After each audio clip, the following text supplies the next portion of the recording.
And all the while you're still making the reeds. Oh, definitely. And what sort of tips have you got for chanter reed making?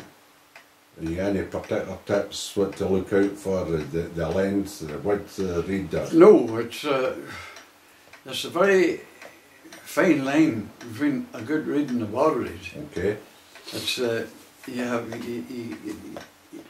the wee jigs we made. I had father used to make cut these blades in the pliers. Mm-hmm. He would glued the pliers on a wee wafer of cane and he would have sliced it with a knife. Okay. Well, when I was farming, I had done a bit of welding. Okay. So I rigged up a tool with 2 chisels, and you pulled a lever and you put the wafer into this and you pulled it down. Okay. And it worked extra well. Uh-huh. So I took the whole thing to the tool maker and got it to make me a good tool. Uh-huh. Because my welding and everything was a bit rough, and Okay. I hadn't tool steel to work with. Yes. And I got tools made for it. Excellent. And that was the first thing that got her going right. Aye. So you were getting the length right. And it was that accurate that even my father was still tying reeds. He lived away down in Saintfield. Uh-huh. And it's that good that I used to play on the cane here for him and shape the reeds. Aye. At the last, and I took him down maybe 100 reeds. Aye. Not tie drying, 100 reeds, and he made the staples, and he had the blades for 100 reeds there. Goodness sake. And he'd done the tipping himself. Like, Great. but he was fit to. Where did you get the cane from? We got the cane from 2 or 3 places. You got it from. We got it from Meader, a lot of it. But it went that far. From where, sorry? Pardon? Where did you get it from? From Meader in Spain. Ah, right, aye, okay. And there's another fellow in France makes it or sells it. Uh-huh. But my father went to Australia. Yeah. And the cane grows in Australia too. And him and my brother planted nearly half an acre of cane. Away. They did. Aye. Aye. George, aye, aye. And but I never. George left that part of Australia and went to another part, and that was all lost. They lost the cane. They lost the cane.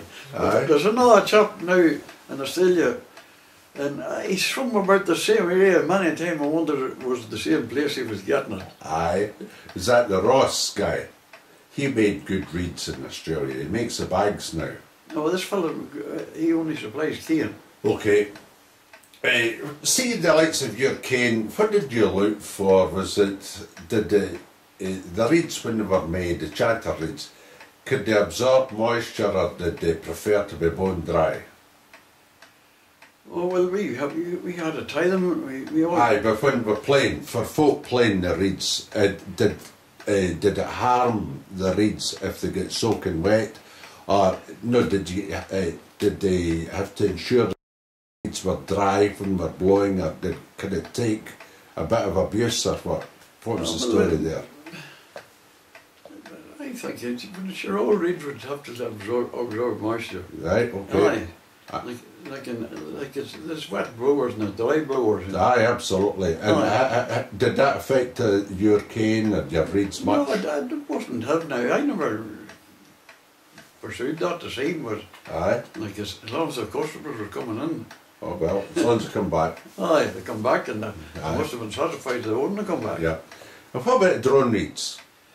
Well, drone reeds was it's a sort of a job by itself.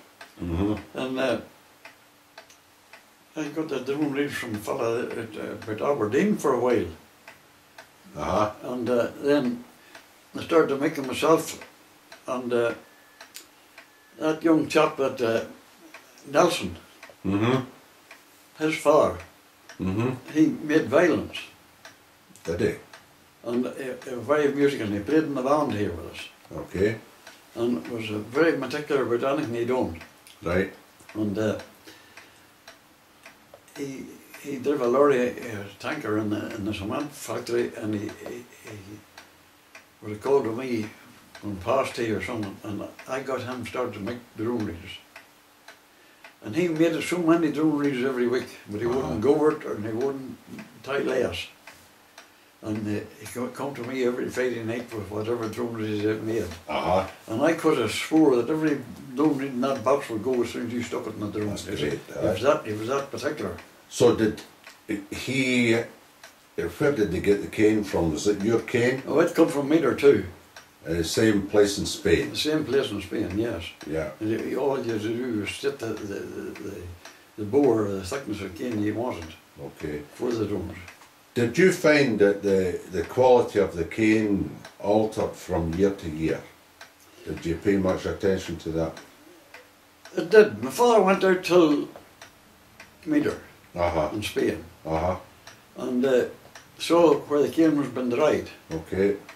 And some of it was dried in houses sort of with just a roof over them, no sides on them. Right. And the cane was stood up on it. And some of it was dried out in the open. Right. The cane that was dried out in the open was far, far too hard. It lost all its moisture. It lost all. So he made an arrangement with him that he would take the stuff out of the house all the time. Aye, so if it was kept indoors it still was in good condition. That's right. Aye, rather than be exposed to the hot summer. That's right, that's right. Aye, that's interesting. And the stuff from France, that would come from the south of France. They come from the south of France. So the Camargue area, down about the Mediterranean. That's right. The stuff from France, you got good value for money there. Yeah. Because the Frenchman sawed all the joints off. Aye. So you're getting dressed cane? You're getting dressed cane, and he tried to sand all the same lengths. That's good there. And that was a big help. It would be. Aye. And if you got a batch of cane and you looked at it and it was a sort of a, not white, but a sort of a wee green tinge of it. Right. Well, that was the sort of a cane we were looking for. So you could tell by the appearance of it. You could tell by the appearance of it, that's right. Excellent. So it was a cane with this slight greenish tinge off it. That's right, absolutely. And how long did you keep that cane before you used it, or were you using it right away? Well, that was used all the time, right away. Just as soon as it come in? As soon as it come in, that's right. You just open the box and see what sort of stuff you got. Aye. There you are. That's interesting, eh? And you need to watch your tension as well when you were tying in the cane, the chanter reeds, eh? Well, it wasn't so much watching your tension as it was getting your reeds close to the sides. Right. If your reed didn't close to the sides, there's no use. It's leaking, aye. And they used to, somebody told me that John McAllister, he tied his reeds for the bounds for shots. And he would try to set a reed for him, and then he would set them, let them sit maybe 2 or 3 days, and then retied them, lose them and retied them again. And that freed the reed up. And like it sort of stamps a sense of wood. So, but you never bothered to do anything like that? No, we didn't do that. No. It's interesting. Everybody's got their own way of doing things. Everybody's their own way of doing things, you see. And then the Warnock chanter was made to suit the Warnock or the McAllister reed, of course. Yeah, well that makes sense, doesn't it? Whereas what you were doing was to make sense out your reeds as well. That's right. So you get a complete product, you're getting the chanter, getting the reed as well to match.